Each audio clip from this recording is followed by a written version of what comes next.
Bonjour à tous, c'est Antoine Fallet de Cybersoft Création et bienvenue dans cette nouvelle vidéo qui s'intitule donc la création d'un espace client payant. Cette vidéo sera donc la dernière vidéo de l'année scolaire. Je reprendrai donc les vidéos à partir de septembre. Il y aura tout de même une autre vidéo qui va apparaître qui présentera donc mes projets pour septembre ainsi que les rubriques que je vais créer dans ma chaîne. Voilà. Donc, il y a une vidéo qui n'est pas parue, c'était la vidéo comment désinstaller les programmes qui s'installent tout seuls, donc la suite de l'autre. Je ne la ferai pas paraître, puisque le sujet ne m'intéresse pas plus que ça. Si vous voulez vraiment que je la fasse paraître, indiquez-le moi. Mais bon, la première vidéo n'a pas vraiment eu de succès, donc voilà. Alors, on va commencer tout de suite dans cette vidéo. Je vous recommande donc de suivre au préalable la vidéo donc, de la création d'un espace client avec Web Acapella, puisqu'on va reprendre en fait les codes utilisés que vous pouvez télécharger juste ici. Voilà. Donc actuellement j'ai recréé, parce que moi j'ai pas forcément gardé les projets de mon ordinateur, donc j'ai recréé un nouvel espace client basique, et on va voir maintenant comment donc créer un espace client payant. Alors j'ai beaucoup réfléchi, j'ai eu l'idée donc de faire un truc simple, basique, avec beaucoup d'interventions du webmaster. Je trouvais que c'était un peu lourd pour le webmaster de devoir vérifier à chaque fois que tout le monde a payé. Donc j'ai tenté de faire un petit peu d'apprentissage sur PayPal et donc avec les IPN. Donc pour cette vidéo, vous allez donc récupérer donc vos fichiers. Donc vous avez récupéré donc les fonctions créées avec la première vidéo. Moi je vais démarrer sur mon texte. Moi j'ai recréé donc j'ai pas forcément fait la même chose que dans la précédente vidéo, puisqu'en effet j'ai préféré donc mettre le fichier function et base de données directement dans un dossier include. Voilà. Donc si vous avez un problème là-dessus, c'est pas bien grave, puisque regardez par exemple dans la page d'accueil qui est donc la page de connexion, vous avez juste à mettre ceci en plus de marquer donc include function donc BDB. Voilà. Alors pour cette vidéo, donc je vais faire comme si vous avez déjà fait donc la première partie du tutoriel en quelque sorte, et on va tout de suite commencer par PayPal. Alors pour ce tutoriel, je vais faire donc tous les tests. On va les faire déjà sur mon serveur parce que je ne peux pas le faire en local. Premier point. Et ensuite, on va devoir donc créer 2 comptes PayPal particuliers. Voilà. Alors moi j'ai déjà un compte PayPal développeur. Donc vous allez sur Google, vous marquez PayPal développeur. Vous cliquez donc sur le premier lien. Moi je vais me loger. Si vous n'avez pas de compte, vous vous inscrivez. Je vais donc, une fois que je me suis connecté, je vais ainsi me rendre directement dans l'onglet application et dans la partie Sandbox Account. Je parle très mal anglais, vous l'avez déjà entendu. Donc moi j'ai pas mal de comptes déjà créés effectivement pour des tests. Si vous n'avez pas de compte, je vous propose de créer Create Account. Je crois que l'adresse mail n'a pas forcément besoin d'exister.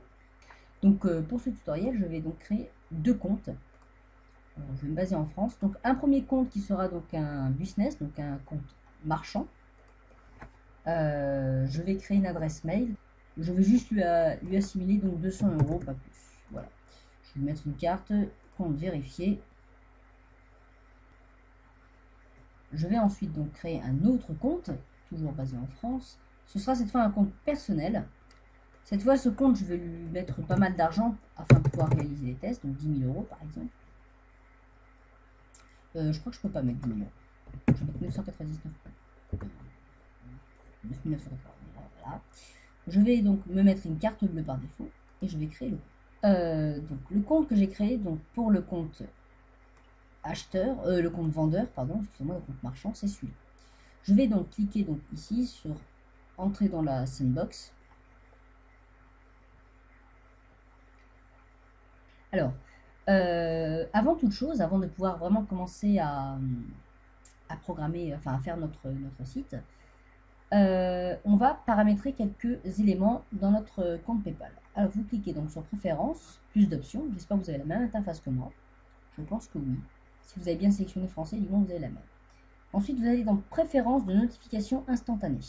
Je vais donc paramétrer mes IPN. Je mets là. Je vais l'appeler pay.php. Voilà, voilà. La page pay.php n'existe pas encore, hein. Donc là, on a presque fini sur ce point-là. Alors, une fois que vous avez fait ça, donc vous avez créé vous avez correctement paramétré vos notifications instantanées de paiement, on va aller sur ce site que je mettrai dans la description comme le site donc, de PayPal développeur, qui va nous permettre d'avoir donc le code dont je vous ai parlé tout à l'heure, qui est donc le code d'IPN, qui va permettre de traiter donc nos IPN. Voilà, voilà. Alors vous copiez ce code. On va créer donc un nouveau dossier, un nouveau fichier, excusez-moi. Vous vous rappelez que je l'ai appelé donc pay, pay.php. Donc je vais le créer ici. Donc ça c'est notre fichier qui va servir d'intermédiaire pour traiter les paiements PayPal. En fait, cette page sera appelée par PayPal de façon totalement transparente sans que l'utilisateur puisse voir quelque chose. Voilà. Nous avons donc notre première partie de fait au niveau des IPN. Alors, petite parenthèse. Alors, il va falloir donc ensuite télécharger un fichier, plusieurs un fichier donc de certificat. Vous voyez, donc là, vous avez une adresse dans le code qu'on a copié. Vous copiez donc l'adresse forcément, et puis on va directement la coller ici. Voilà. Donc là, on vous propose donc deux types de fichiers. On va prendre l'HTTP, puisque l'HTTPS n'est pas valide pour nous, puisqu'on n'a pas de certificat SSL. Donc, on va prendre ce fichier-là. Voilà. Vous cliquez sur, faites un clic droit, enregistrer sous. Vous pouvez faire un clic droit aussi directement sur le lien. Je vais le mettre sur le bureau pour le mettre directement dans mon fichier du site. Voilà. Et je l'enregistre ici. Ensuite, vous enlevez donc les commentaires ici. Et petite information, enlevez ce point. Parce que sinon ça fait bugger le truc. Je ne sais pas comment. Il y a pas mal de bugs dans ce script. J'ai beaucoup galéré en fait avant de faire ce tutoriel. Puisque en fait c'est pareil, ce code ne fonctionne pas correctement. Alors, on va donc... Vous allez prendre ça. On va le mettre ici. Donc, je vais vous faire un récap vite fait donc, de ce que j'ai pu comprendre déjà dans ce script. Bon, là, c'est tout le traitement qui se fait donc par PayPal, enfin ce que PayPal va traiter pour pouvoir confirmer ou pas que le paiement a été validé correctement. Là, on va vérifier si on utilise une Sandbox ou un compte PayPal normal. Ça, c'est intéressant parce que juste avant ce nouveau script, il fallait changer l'adresse en fonction de PayPal ou Sandbox.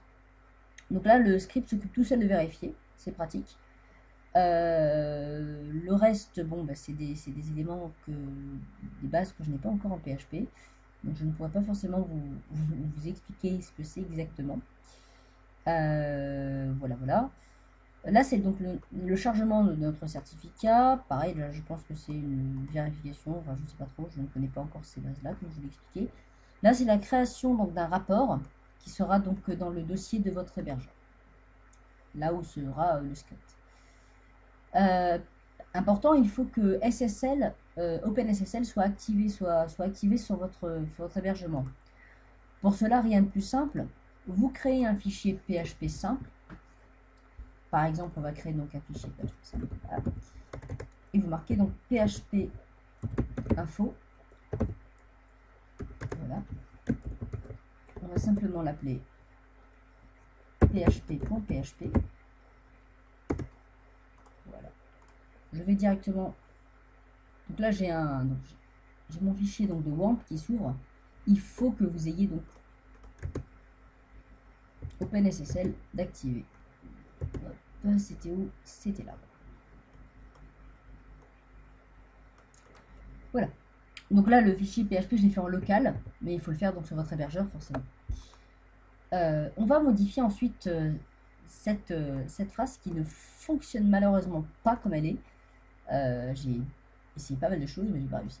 Alors, pour cela, vous effacez donc tout ce qui est là. Et on va mettre str, res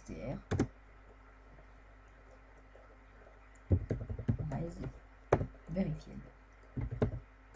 Voilà. Ensuite, vous allez donc copier cette instruction, enfin, ce bout de condition, excusez-moi. Et vous allez également ici au niveau de l'invalide corriger. Et vous allez mettre invalide à la place. Ceci est parfait. Alors, donc ça, ce sont des éléments importants que vous propose d'Office PayPal qui permettent de récupérer pas mal d'informations sur l'acheteur que vous pouvez directement insérer dans la base de données, ce qui est très pratique. Ensuite, donc là, pour l'instant, on va réduire notre page. On va retourner donc sur notre compte PayPal développeur.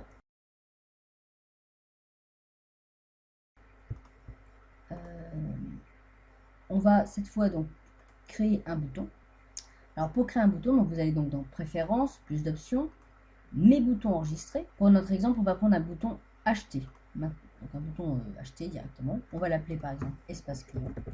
Voilà, un peu moins cher, 5 €. On peut lui mettre 20% de TVA, parce qu'en France on est sujet à 20% de TVA. Ensuite, vous allez donc ensuite dans les étapes de fonction de paiement. Alors à ce niveau-là, vous allez donc diriger vos clients s'ils annulent leur paiement. Donc on va mettre donc, voilà, je vais copier mon adresse. Et si ils terminent leur paiement, voilà, on va directement l'appeler welcome. Simplement, on va l'envoyer pour notre exemple directement sur l'accueil, qui est donc notre page de connexion. On va donc créer notre bouton. Voilà. Nous avons donc notre code, le code HTML de notre bouton.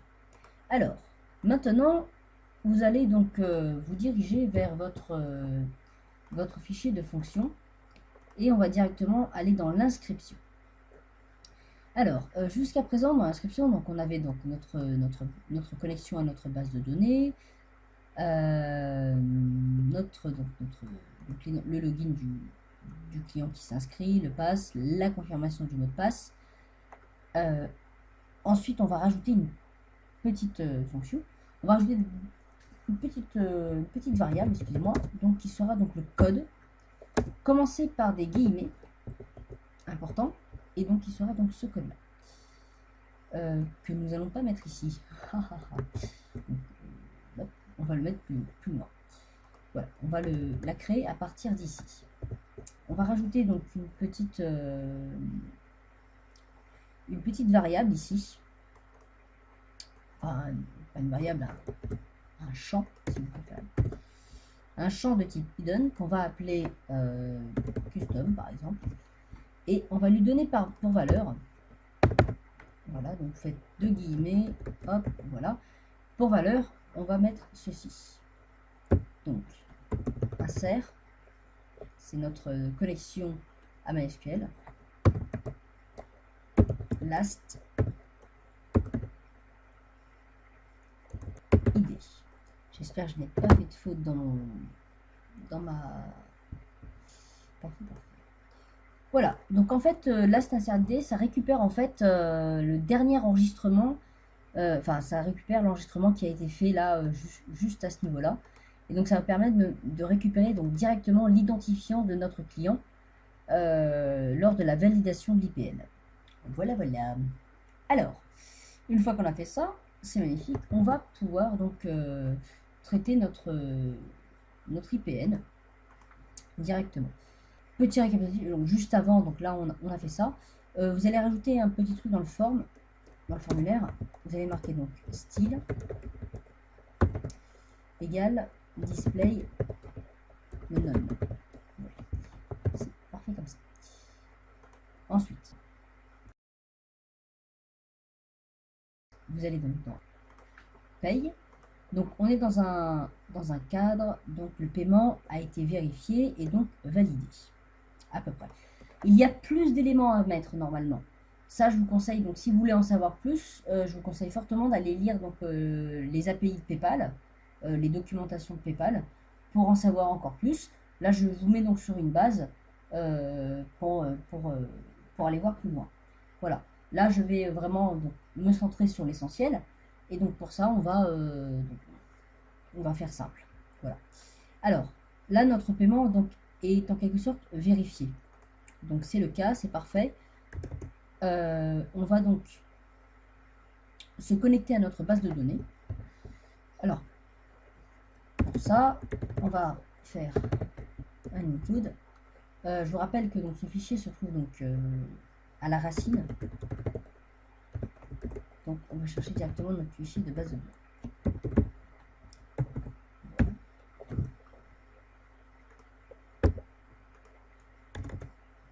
Vous vous rappelez ici on a mis donc une valeur donc, qui s'appelle custom. On va la récupérer, oui, parce qu'en fait ici on peut récupérer tous les éléments du formulaire.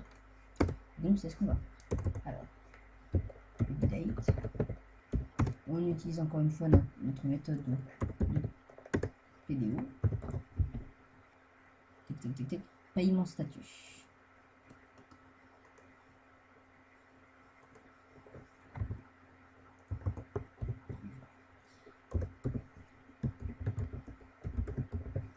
Vous avez tout en haut, enfin ça vous avez pas mal d'éléments en haut qui sont assez intéressants.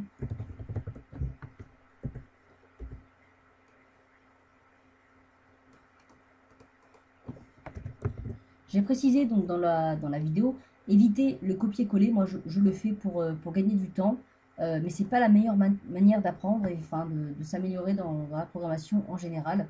Voilà, c'est mieux de le faire sans copier-coller. Effectivement. Je devrais aussi en prendre compte, parce que moi aussi je suis en phase d'apprentissage d'un côté. Donc là, vous vous rappelez, on a appelé donc notre identifiant, on l'a appelé donc custom. Est-ce que j'ai mis un E? Non, je ne sais pas pourquoi je mets un E alors. Et là donc c'est l'identifiant. Voilà. Donc là notre client a bien été validé, ça s'est réalisé pendant sa phase de paiement. Ça ne s'est pas vu, ça n'a pas été visible, donc c'est parfait. En ce qui concerne donc l'invalide, on ne va pas s'en préoccuper puisqu'en fait, dans notre fonction de connexion, qui a été un petit peu modifiée, lorsque je me connecte, à ce niveau-là, donc je vous laisse regarder le code, donc je me connecte à la base de données, je vérifie donc si j'existe bien dans la base de données, enfin si le client existe bien. Et donc là, je vérifie si le membre a bien payé, donc s'il est bien, son statut est bien à complet. Si ce n'est pas le cas, parce que là j'ai marqué donc si ça n'est pas le cas, donc si c'est différent, on se redirige vers une page qui s'appelle Sorry, qui voilà. Donc nous sommes désolés, mais votre donc là on invite donc le client, si il a vraiment payé, à remplir donc un formulaire avec en remplissant bien entendu son numéro de commande qui sera affiché par PayPal. On va voir parce qu'on va faire des tests juste après. Voilà. Si donc, tout s'est bien passé, parce qu'en fait on a un exit, donc on quitte instantanément le script. Donc si c'est le cas, si c'est pas le cas, on continue correctement et puis on est redirigé vers la. Voilà. Je vais donc enlever mes commentaires puisque j'avais mis ça pour voir si j'avais pas des erreurs. Voilà. Tac. Voilà. Alors, en espérant qu'il n'y a pas de problème, je vais relire tout. Ok. Maintenant, je vais donc me diriger donc vers ma base de données. Pour ça, donc, je vais utiliser donc WebAcapella pour me connecter directement. Donc, dans les paramètres de publication, je vais arrêter la publication locale et je vais publier mon site directement. Voilà, donc j'ai paramétré donc, mes paramètres de publication. Je vais donc voilà, donc là je vais me connecter. Voilà, je vais me connecter directement au serveur et je vais envoyer avant tout. Comme là, si je publie, en fait, je ne vais pas avoir l'intégralité de mes fichiers normalement. Peut-être que si, en fait, je ne sais pas. On va voir. Pour en être sûr, je vais également publier l'intégralité de ce que j'ai publié déjà en local. Je précise que j'ai également publié donc le fichier de certification que vous allez renommer directement en .pem. Vous allez enlever le .txt à la fin. Voilà. Parfait. On va lancer Wacol. J'active mon header permanent. Je vais passer à 10 secondes et je vais l'activer. Pour pouvoir enfin commencer nos tests et voir si cela fonctionne ou pas. Vous vous rappelez que j'ai créé tout à l'heure un compte donc d'achat qui est celui-ci. C'est ce compte qui va nous permettre donc de faire nos tests. Alors, si et seulement s'il n'y a pas d'erreur, ça va marcher du premier coup. Mais comme avec moi, il y a toujours des erreurs, ça ne marchera pas du premier coup. Voilà. Donc là, il n'y a actuellement aucun client. Je vais m'inscrire. Je précise tout de même que mon fichier PHP, mon fichier de base de données a été modifié entre-temps. Et voilà. Magnifique. Donc, on peut voir effectivement que j'ai malencontreusement, je crois, fait une erreur quelque part dans le fichier fonction. Effectivement, j'ai pas mis de point-virgule ici. Grosse erreur de débutant. On n'oublie pas quand même de republier le fichier sur le serveur, ce serait pas mal. Effectivement, là, vous vous rappelez là tout à l'heure la fonction de last-insert-id, en fait, c'est avec une majuscule à la place, donc une majuscule à insert et id. Donc voilà. Pour débugger, si jamais vous avez des bugs, vous faites comme moi, vous faites vos tests à partir du local, du site en local, et vous voyez, voilà, on peut voir qu'il y a encore un problème puisque ça ne marche toujours pas.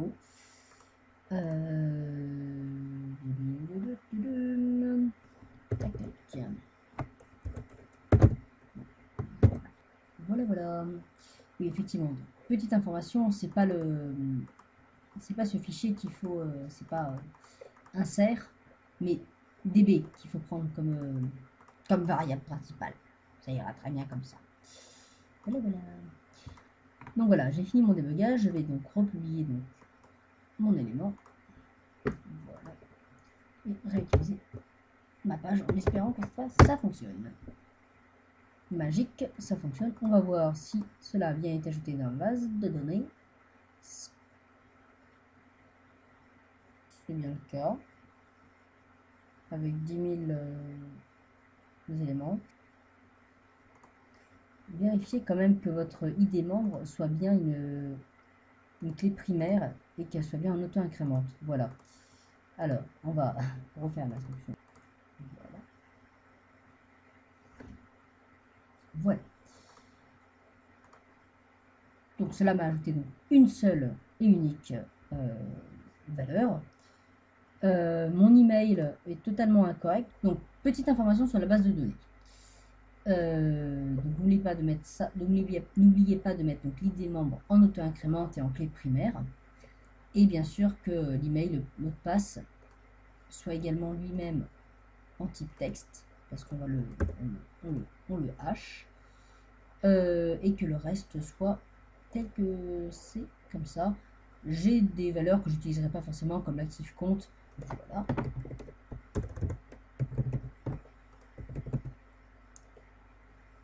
Je me réinscris en supprimant encore une fois, 20 fois cette magnifique valeur. Alors, on peut voir qu'il y a quelques soucis, puisqu'effectivement, lors de l'inscription, normalement, je suis censé donc être redirigé vers le serveur de paiement. La raison est simple, c'est qu'ici, j'ai un exit, alors qu'en fait, j'en voulais pas. J'ai pas encore modifié ça. Vous retournez dans votre fichier fonction.php et vous rajoutez ceci. Script, je ne vais pas marquer le type comme je fais d'habitude. Je vais y arriver. Vous marquez un identifiant égal donc, je sais pas, FRM par exemple. Retournez ici dans votre script. Point submit. Voilà.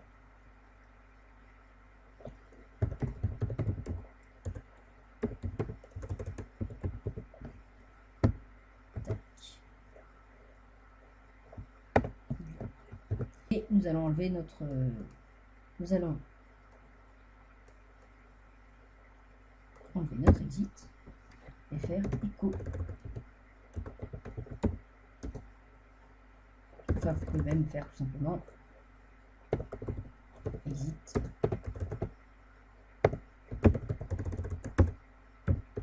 Code. Voilà.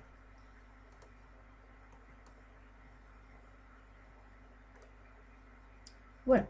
Donc maintenant, nous allons pouvoir procéder à notre inscription de manière correcte. Donc là, il procède à l'inscription. Et là, il va normalement nous renvoyer directement vers le paiement de PayPal. Alors, dans FileZilla, on va avoir un fichier qui va s'appeler donc ipn.loge, normalement, qui va apparaître. Donc, je me connecte. Je confirme mon paiement. Et si tout s'est bien passé, il y a donc un fichier qui s'est ajouté, voilà, qui s'est ajouté dans la base de données. Alors, ici, on est censé donc avoir, on va actualiser donc correctement notre truc, voilà. ipn.loge qui s'est ajouté ici, je vais le mettre dans le dossier juste là et l'ouvrir directement. Voilà, notre compte a bien été donc vérifié, tout s'est ajouté correctement. Normalement, dans ce compte, ici, c'est censé être passé à complete.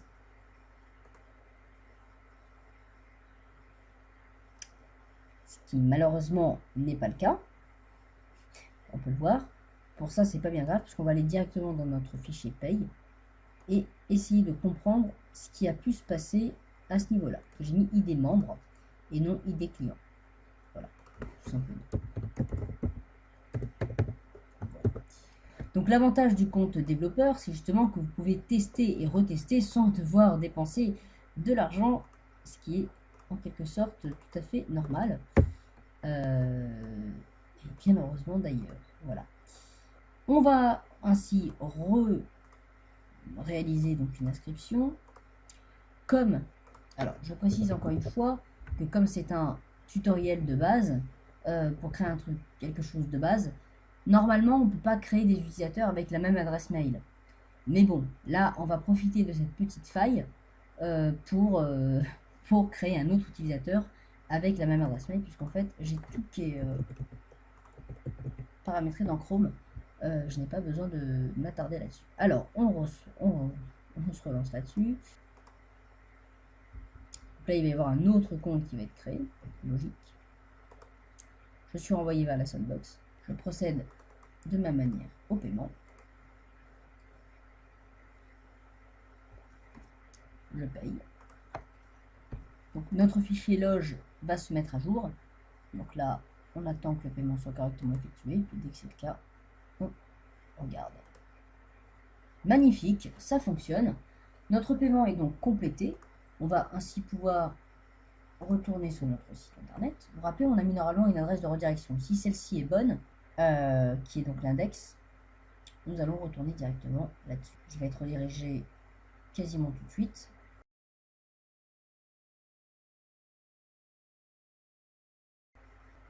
Voilà, je vais ainsi pouvoir tenter ma connexion et procéder. Donc là, il va prendre le premier compte qui est bien sous la main. Il ne va pas chercher à comprendre. Qu'est-ce qui s'est passé? C'est normal. Vous vous rappelez, donc je vous ai expliqué tout à l'heure que normalement dans un site internet, on ne peut pas avoir plusieurs adresses mail. Et là, malheureusement, j'ai pas pris le temps donc de faire une méthode donc, qui permet de vérifier si l'adresse mail est déjà présente. Puisque ça, je vais donc faire un tutoriel aussi prochainement, aussi, donc sûrement à partir de septembre. Peut-être que je le ferai avant avec Léviator 31 sur comment vérifier son adresse mail avec un code unique, etc., etc. Bon, on va retenter donc de se connecter puisque il s'est connecté donc à la première ligne qui lui est venue à la tête. Ici, voilà. Donc, qu'est-ce qui se pose sur mon compte? Donc, ce qui produit notre erreur, c'est en fait c'est en fait à ce niveau-là, puisque j'ai repris le fichier basique que je vous avais mis en lien. Ce n'est pas ID, mais ID membre qui s'appelle le client. Donc, je vais donc republier correctement sur mon compte. Pensez également à changer également ici le connexion par index.php.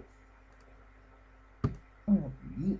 Donc, nous voici donc connectés donc à notre espace client. Voilà. Donc, qu'est-ce que je peux dire? Donc, voilà, on a vu comment faire un espace client payant. J'ai réalisé les tests donc avec PayPal Sandbox. Vous pouvez faire pour tester d'abord avec la Sandbox et après un compte PayPal marchand directement. Donc il faut pour ça créer un compte PayPal type marchand pour faire ceci. Voilà, j'espère que cette vidéo vous aura plu. Donc comme je l'ai dit, je vais probablement faire donc une autre vidéo après pour expliquer donc mes projets pour septembre. Je vais peut-être faire une vidéo donc tutoriel pour expliquer comment faire par exemple une validation de l'adresse email et activer le compte. Voilà. On reprendra par exemple peut-être ce tutoriel, enfin cette base de tuto en utilisant par exemple l'ActiveCompte et on verra en même temps pourquoi pas comment vérifier si l'adresse n'existe pas déjà dans la base de données. Voilà. Désolé pour les petits problèmes qu'il y a eu au cours. Effectivement, c'est la première fois aussi moi que je réalise donc ce type de site internet, du moins de système de paiement. J'espère que vous avez compris. Si vous avez des questions, n'hésitez pas à me les poser dans les commentaires, j'y répondrai. Normalement, il n'y a pas de problème.